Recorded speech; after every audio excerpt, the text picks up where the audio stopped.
ابن علی کو پیغمبر اسلام نے قدم قدم پہ بتایا امت مسلمہ کو کہ پہچان لو میرا یہ حسین وہ ہے جو صرف مسلمانوں کے لیے نہیں پوری کائنات کے لیے رہبر بن کے آیا ہے، پوری کائنات کے لیے رہنما بن کر آیا ہے، پوری کائنات کے لیے پیشوا بن کر آیا ہے۔ یہ وہ حسین ابن علی ہے کہ یہ ہر انسان کا رہنما ہے، اور یہی وجہ ہے کہ آج جب امام حسین کی شہادت کا دن آتا ہے، جب ان کی سوگواری کا زمانہ آتا ہے، صرف شیعہ نے حیدر کرار ہی ان کے غم میں اداس نہیں ہوتے، ان کے سوگ میں سوگوار نہیں ہوتے، ان کے جلوسوں میں صرف شیعہ نہیں ہوتے ہیں، ان کی مجلسوں میں صرف شیعہ نہیں ہوتے ہیں، بلکہ تمام مسالک کے مسلمان بھائی بھی جلوس میں شرکت بھی کرتے ہیں، مجالس میں شرکت بھی کرتے ہیں، اور صرف مسلمان بھائی نہیں ہیں بلکہ ہمارے ہندو بھائی بھی ہمارے ساتھ شانہ بشانہ ہمارے جلوس ہائے عزا کا حصہ بنتے ہیں، اور وہ بھی آج حسین ابن علی کے غم میں سوگوار بھی ہیں، جلوس کا حصہ بھی ہے۔ وجہ کیا ہے؟ کیونکہ حسین ابن علی جیسا کہ میں نے عرض کیا سب کے لیے آئے تھے، جیسے سب کا رب ہے ویسے ہی حسین بھی سب کا ہے، حسین پر بھی سب کا اختیار ہے۔ حسین نے جہاں راہب کو ساتھ میں پیدا کیے جو کہ مسلمان نہیں تھا عیسائی تھا، تو اسی طرح سے دوسرے لوگوں کو بھی جن کا مذہب کچھ اور ہے، جن کا فرقہ کچھ اور ہے، جو اس دروازے پر آ جاتا ہے اسے حسین کے دروازے سے کبھی اولاد کی نعمت ملتی ہے تو کبھی کوئی اور نعمت ملتی ہے۔ جو اس دروازے پر آتا ہے خالی ہاتھ نہیں جاتا۔ ہمارے ایک ڈپٹی سی ایم جناب دنیش شرما جو بی جے پی کے بہت ہی ممتاز رہنماؤں میں شامل ہیں، جن کا شمار بی جے پی کے ممتاز لیڈرز میں ہوتا ہے، دنیش شرما جی میرے ساتھ ایک پروگرام میں تھے۔ وہ بتانے لگے مجھے کہ قبلہ آپ کو معلوم ہے میں کیسے پیدا ہوا، میں دنیا میں کیسے وجود میں آیا۔ ہمارے اتر پردیش کا ایکس ڈپٹی سی ایم جناب دنیش شرما فرما رہے ہیں کہ قبلہ آپ کو معلوم ہے میں اس دنیا میں کیسے آیا، میں کیسے وجود میں آیا۔ تو میں نے پوچھا بتائیے کیسے وجود میں آئے؟ تو کہنے لگے میں حسین ابن علی کا صدقہ ہوں۔ توجہ چاہے تو دیکھیں آپ، نعرہ حیدری، نعرہ حیدری، مل کے نعرہ لگا، مل کے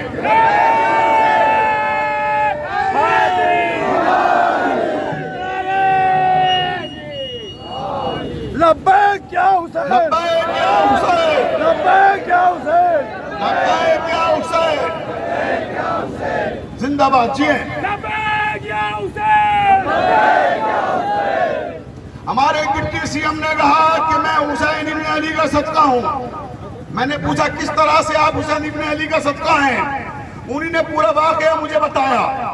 پھر اگلے ہی دن ایک پروگرام میں انہیں بھی تقریر کرنا تھی، مجھے بھی تقریر کرنا تھی۔ لکھنؤ میں پروگرام تھا، حضرت گنج میں اسٹیج بنایا گیا تھا، حسین ڈے کا اہتمام کیا گیا تھا۔ میں نے دنیش شرما جی سے کہا ڈپٹی سی ایم صاحب آپ وہی واقعہ جو کل مجھے بیان کر رہے تھے آج اپنی تقریر میں بیان کیجئے۔ انہی نے وہ واقعہ اس تقریر میں بیان کیا، آن ریکارڈ ویڈیو میں وہ واقعہ موجود ہے جس میں deputy C M ex deputy C M Dinesh Sharma کہہ رہے ہیں کہ میں جب پیدا ہوا تو کس طرح سے پیدا ہوا۔ وہ بتاتے ہیں میرے تمام ہندو مسلم بھائی سنیں کہ ڈپٹی سی ایم نے بتایا کہ وہ کس طرح سے پیدا ہوئے۔ تو وہ کہتے ہیں کہ ان کی ماتا جی کے یہاں جب بچہ پیدا ہوتا تھا تو چند دنوں کے بعد بچہ مر جایا کرتا تھا، بچہ جیوت نہیں رہتا تھا، چند مہینوں میں بچہ مر جایا کرتا تھا۔ کئی بچے پیدا ہوئے مر گئے۔ تب کسی پڑوسی مسلمان عورت نے دنیش شرما جی کی ماتا جی کو یہ مشورہ دیا کہ 10 محرم کو آقا حسین کا جلوس اٹھتا ہے، اس جلوس میں جاؤ، کربلائے ٹال کٹورا میں جا کر منت مانگو اور کہو کہ آقا حسین مجھے بیٹا عطا فرماؤ، اور اگر مجھے بیٹا ملے گا تو میں آپ کی نوکری میں دے دوں گی مگر یہ کہ وہ جیوت رہے۔ Ex deputy C M Dinesh Sharma کہتے ہیں کہ اس عورت کے کہنے پہ 10 محرم جب آئی تو میری ماتا جی جلوس محرم میں شامل ہوئی۔ 10 محرم کے جلوس میں شامل ہو کر دال کٹورے کی کربلا گئی. کربلا میں جا کے آقا حسین سے منت مانگی اور کہا اگلے سال تک 10 محرم تک مجھے مولا ایک بیٹا دے دیجئے. جب بیٹا دے دیں گے تو میں اسے آپ کی نوکری میں دے دوں گی, آپ کی غلامی میں دے دوں گی. پھر دنیش شرما کہتے ہیں کہ سال کا 10واں محرم دوبارہ آنے نہیں پایا تھا کہ میری ولادت ہوئی, یعنی ex deputy C M Dinesh Sharma پیدا ہوئے. دنیش شرما کہتے ہیں کہ جب میں پیدا ہوا تو میری ماتا جی مجھے گود میں اٹھا کر لے کر گئی. 3 دن کا تھا. مجھے کربلا دال کٹورا میں امام حسین کے روزے میں زری کے سامنے رکھ دیا, ہاتھ جوڑ کے کہا ہے حسین آقا, اے میرے مولا, میں نے آپ سے بیٹا مانگا تھا, آپ نے مجھے بیٹا عطا کیا ہے. میں اس بیٹے کو وعدہ کر کے گئی تھی کہ اگر مجھے بیٹا ملے گا تو آپ کی نوکری میں دے دوں گی, میں آپ کی غلامی میں دے کر جا رہی ہوں. اے مولا, لبیک یا حسین, لبیک یا حسین, لبیک یا حسین, لبیک یا حسین, لبیک یا حسین, لبیک یا حسین, لبیک یا حسین. بہت توجہ سے محترم, کہا کہ آقا میں نے آپ سے مانگا تھا, آپ نے مجھے بیٹا دیا, میں آپ کی نوکری میں دے کے جا رہی ہوں, آپ کی سیوا کے لیے چھوڑ کے جا رہی ہوں. دنیش شرما کہتے ہیں میری ماں مجھے کربلا تال کٹورا میں امام حسین کی زری کے سامنے چھوڑ کے چلی گئی, اور اب کچھ گھنٹوں کے بعد میری خالہ آئیں, موسی آئیں, اور انہی نے آنے کے بعد آقا حسین کے سامنے ہاتھ جوڑے اور ہاتھ جوڑ کے کہا آقا حسین, مولا حسین, یہ میری بہن نے آپ سے مانگا تھا, آپ کو دے کے چلی گئی, آپ کی امانت ہے, آپ کا نوکر ہے, آپ کا خادم ہے, بس میں اتنی ریکویسٹ کروں گی مولا, میں اسے پالنے کے لیے لے کر جا رہی ہوں, پالوں گی میں مگر نوکر آپ کا ہے, نوکر آپ کا ہے. لبیک یا حسین, لبیک یا حسین, حسینیت زندہ باد, حسینیت زندہ باد, حسینیت زندہ باد, یزیدیت مردہ باد, یزیدیت مردہ باد, لبیک یا حسین, لبیک یا حسین. ایکس ڈپٹی سی ایم کہتے ہیں دنیش شرما کہ میری موسی مجھے یہ کہہ کر لے کر آئی مولا حسین کی بارگاہ سے کہ آقا نوکر آپ کا ہے, خادم آپ کا ہے, پالنے کے لیے لے کے جا رہی ہوں, جب بڑا ہو جائے گا یہ آپ کی خدمت کرے گا, یہ آپ کا ذکر کرے گا. دنیش شرما نے اپنی اس تقریر میں کہا جو حضرت گنج میں حسین ڈے میں کی تھی کہ میں آج تک یہ مانتا ہوں کہ میرے روئے پر, ایک ایک روئے پر اگر حق ہے تو حسین ابن علی کا حق ہے. لبیک یا حسین, لبیک یا حسین, لبیک یا حسین, لبیک یا حسین, حسینیت حسینیت یزیدیت. بہت توجہ سے جانے محترم, تو میں عرض کر رہا تھا کہ حسین سب کے بادشاہ, حسین سب کے حاکم. اس دروازے پر ہندو آئے, مسلمان آئے, کرسچن آئے, عیسائی آئے, یہودی آئے, کسی بھی مذہب سے تعلق رکھنے والا آئے, مایوس ہو کر نہیں جاتا. حسین سب کو عطا کرتے ہیں. بس آخری بات اور تقریر ختم کر رہا ہوں. ہندوستان کا, ہندی لٹریچر کا, ہندی ساہتیہ کا سب سے بڑا نام موجودہ زمانے کا ڈاکٹر یوگیش پروین. ڈاکٹر یوگیش پروین نے لکھنؤ کی تاریخ پر ایک کتاب لکھی اور اس کتاب میں ایک عجیب و غریب واقعہ لکھا. بس وہی واقعہ سنا کے تقریر ختم کر رہا ہوں. وہ لکھتے ہیں لکھنؤ کی تاریخ میں کہ میں یہ سوچ سوچ کر پریشان تھا کہ دنیا میں جتنے بھی دھرم ہیں, جتنے بھی مذہب ہیں, ان میں کون سا مذہب, کون سا دھرم ایسا ہے جس کے پاس یونٹی کا پلیٹ فارم ہے, اتحاد کا مرکز ہے, ایکتا کا مرکز ہے. تب وہ کہتے ہیں میں پریشان رہا, رات بھر سوچتا رہا, مگر میری سمجھ میں نہیں آیا. میں نے صبح قلم اٹھایا, کاغذ اٹھایا اور اپنے سفر کا آغاز کیا. سب سے پہلے میں مندر میں پہنچا. ڈاکٹر یوگیش پروین تاریخ لکھنؤ میں لکھ رہے ہیں کہ جب میں سب سے پہلے اٹھ کر مندر میں پہنچا تو میرا خیال تھا کہ میں ہندو ہوں, میں ہندو مذہب کو مانتا ہوں, تو مندر ہی ایسی جگہ ہوگی، ایسا پوترستان جو ساری دنیا کے انسانوں کے لیے یونٹی کا پلیٹ فارم ہو۔ مگر وہ کہتے جب میں مندر پہنچا تو بڑی مایوسی ہوئی۔ کیوں؟ کیونکہ میں نے وہاں دیکھا کہ وہاں صرف ہندو ہیں جو ایشور کی پوجا کر رہے ہیں، وہاں مسلمان نہیں ہیں، وہاں کرسچن نہیں ہیں، وہاں دوسری کمیونٹی کے لوگ نہیں ہیں۔ جب میں نے دیکھا کہ صرف ہندو ہیں تو میں نے یہ طے کر لیا کہ یہ اتحاد کا مرکز نہیں ہو سکتا، یہ یونٹی کا پلیٹ فارم نہیں ہو سکتا۔ اس کے بعد وہ کہتے میں آگے بڑھا، اور پھر میں نے سوچا کہ بھئی ہندوؤں کے بعد سب سے بڑی آبادی ہندوستان میں مسلمانوں کی ہے، ہو سکتا ہے مسلمانوں کی مسجدیں اتحاد کا مرکز ہوں۔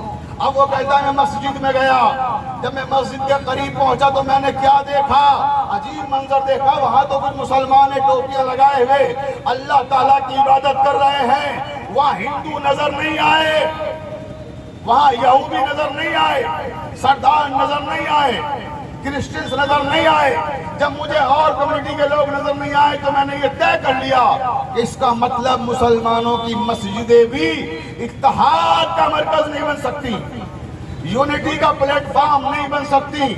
اب وہ کہتا ہے کہ پھر میں اور آگے بڑھا، اور جب آگے بڑھا تو آگے بڑھنے کے بعد اب میرا رخ ہوا سرداروں کے گردوارے کی طرف۔ لیکن جب میں گردوارے میں پہنچا تو میں نے وہاں کیا دیکھا کہ وہاں صرف سردار ہیں جو گرو نانک کو خراج عقیدت پیش کر رہے ہیں، وہاں ہندو نہیں ہیں، مسلمان نہیں ہیں، عیسائی نہیں ہیں۔ تو میں نے یہ طے کر لیا یہ بھی پوری دنیا کے انسانوں کے لیے یونٹی کا پلیٹ فارم نہیں بن سکتا، گردوارہ بھی اتحاد کا مرکز نہیں بن سکتا۔ اس کے بعد کہتے میں گردوارے سے نکلا، چرچ میں آیا۔ اب جو میں چرچ میں آیا تو میں نے کیا دیکھا، حضرت گنج میں چرچ کے سامنے کھڑا ہوا ہوں، جو بھی آ رہا عیسائی آ رہا ہے، وہاں کوئی مسلمان نہیں جا رہا ہے، وہاں کوئی ہندو نہیں جا رہا ہے۔ تو پتہ لگا کہ یہاں صرف عیسائی ہیں، تو معلوم ہوا کہ یہ بھی یونٹی کا پلیٹ فارم نہیں بن سکتا۔ کیوں نہیں بن سکتا؟ کیونکہ یہاں ایک قوم کے لوگ ہیں صرف، اقوام عالم کے لیے اتحاد کا مرکز چاہیے تھا۔ اس کے بعد کہتے میں یہاں بھی گیا، یہاں بھی مجھے صرف ایک ہی قوم کے لوگ عیسائی نظر آئے۔ اب میں پریشان تھا کہ آخر ایسا کون سا مرکز ہے جو اتحاد کا مرکز ہے، جہاں دنیا کا ہر انسان نظر آتا ہے، ہر مذہب کا انسان سر خم کرتا ہوا نظر آتا ہے، سارے مذاہب، سارے مسالک، سارے دھرموں کے ماننے والے لوگ جس جگہ مجھے نظر آئے تو وہ کہتے میں پریشان تھا۔ اسی پریشانی کے عالم میں نے امام باڑے کا رخ کیا، توجہ چاہتا ہوں، حسین کے عزا خانے کا رخ کیا، اور اب جو حسین کے عزا خانے میں پہنچا ہندو بھی نظر آئے، عیسائی بھی نظر آئے، سردار بھی نظر آئے، کرسچن بھی نظر آئے، مسجدوں دیروں کلیسان کبھی ایک ہوئے۔ یوگیش پروین امام بارگاہ سے خطاب کرتے ہوئے کہتے ہیں کہ مسجدوں دیروں کلیسان کبھی ایک ہوئے، تیرے دربار میں پہنچے تو سبھی ایک ہوئے۔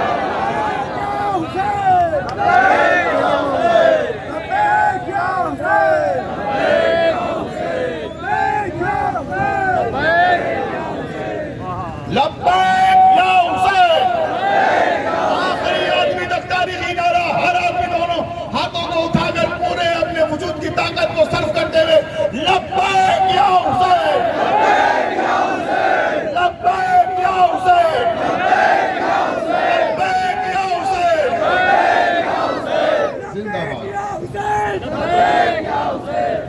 مولا حسین ابن علی کے ماتمداروں کو سلامت رکھے۔ یہ انجمنوں کے لوگ پروردگار عالم ان سارے نوجوانوں پر امام زمانہ کا سایہ قائم و دائم رکھے، یہ سب سلامت رہیں، ان کی ماں ان کے باپوں پر پروردگار کی خصوصی رحمت نازل ہو۔ بس عزیزوں، میں نے آج کی تقریر کو ختم کیا، 2 جملے مصائب کے سننے اور تقریر تمام ہو گئی۔ دنیا میں سب سے زیادہ ظلم جس جگہ پر ہوا وہ کربلا کی سرزمین ہے۔ اے میرے عزیزوں، اے میرے دوسرے مذاہب و مسالک کے بھائیوں، ذرا انصاف کیجئے، جب حسین ابن علی 71 لاشیں اٹھا چکے کربلا کی سرزمین پر، اور آواز استغاثہ بلند کی، حل من ناصر ینصرنا، حل من مغیث یغیثنا، ہے کوئی جو میری آواز پہ لبیک کہے، ہے کوئی جو میرے استغاثے پہ لبیک کہے، ہے کوئی جو میری مدد کے لیے آئے۔ تو روایت کی فکریں ہیں کہ 6 مہینے کے علی اصغر نے خود کو جھولے سے گرا دیا، بیویوں میں کوہرام مچ گیا۔ امام حسین در خیمہ کی طرف آئے، کہے بیویوں یہ شور گریہ کیسا ہو رہا ہے؟ کہا آقا جب سے آپ نے صدائے استغاثہ بلند کی ہے، علی اصغر نے 6 مہینے کے بچے نے اپنے آپ کو جھولے سے گرا دیا ہے۔ لاؤ حجت خدا کا پوتا ہے، لاؤ اتمام حجت کے لیے کربلا کے میدان میں لے کر جاتا ہوں اور کہوں گا اے ظالمو، ارے تمہاری نگاہ میں قصوروار ہوں تو یہ 6 مہینے کا بچہ تو قصوروار نہیں ہے، اس نے تو کوئی قصور نہیں کیا ہے، اسے تو 2 بوند پانی دے دو دریائے فرات میں کمی نہ آ جائے گی اگر اس بچے کو 2 قطرے آپ کے دے دو گے۔ روایت کی فکر ہے امام حسین علی اصغر کو لے کر کربلا میں آئے، لشکر یزید کے سامنے سوال آپ کیا، پانی کا مطالبہ کیا، لشکر یزید کے سپاہی رخ موڑ موڑ کر رونے لگے کہ حرملا، اے ابن سعد ہم سے یہ برداشت نہیں ہوتا، اے عمر سعد ہم یہ نہیں دیکھ پا رہے ہیں کہ رسول کا نواسا 6 مہینے کے بچے کے لیے پانی مانگ رہا ہے۔ ارے یہودی ہوتا، مجوسی ہوتا، نصرائے نجران سے تعلق رکھتا تب بھی ہم اس کے بچے کو پانی دے دیتے، لیکن یہ کیسا ظلم ہے کہ حسین پانی مانگ رہے ہیں اور حسین کو پانی نہیں دیا جا رہا ہے 6 مہینے کے بچے کے لیے۔ ایک مرتبہ عمر سعد آگے بڑھا، آئینہ آئینہ حرملا، آئینہ آئینہ حرملا، کہاں ہے حرملا؟ اقطع کلام الحسین، ارے حسین کے کلام کو قطع کر دے، جلد از جلد علی اصغر کو تیر مار دے تاکہ بچہ شہید ہو جائے اور مطالبہ پانی کا مسئلہ ختم ہو جائے۔ حرملا نے تیر کمان میں جوڑا اور عزادارہ نے مظلوم کربلا آخری جملہ 6 مہینے کا بچہ ہے، باپ کی آغوش میں ہے، ادھر سے تیر چلنے والا ہے، ادھر سے ماں نے پکارا کہ علی اصغر میرے بچے تیر آ رہا ہے، تمہاری زندگی میں آقا حسین کے تیر نہ لگنے پائے۔ حرملا کا تیر آیا، علی اصغر کی گردن میں پیوست ہو گیا، امام کے بازو کو زخمی کر گیا۔ علی اصغر نے کہا اماں مجھے معاف کر دینا، میرا گلا چھوٹا تھا تیر بڑا تھا۔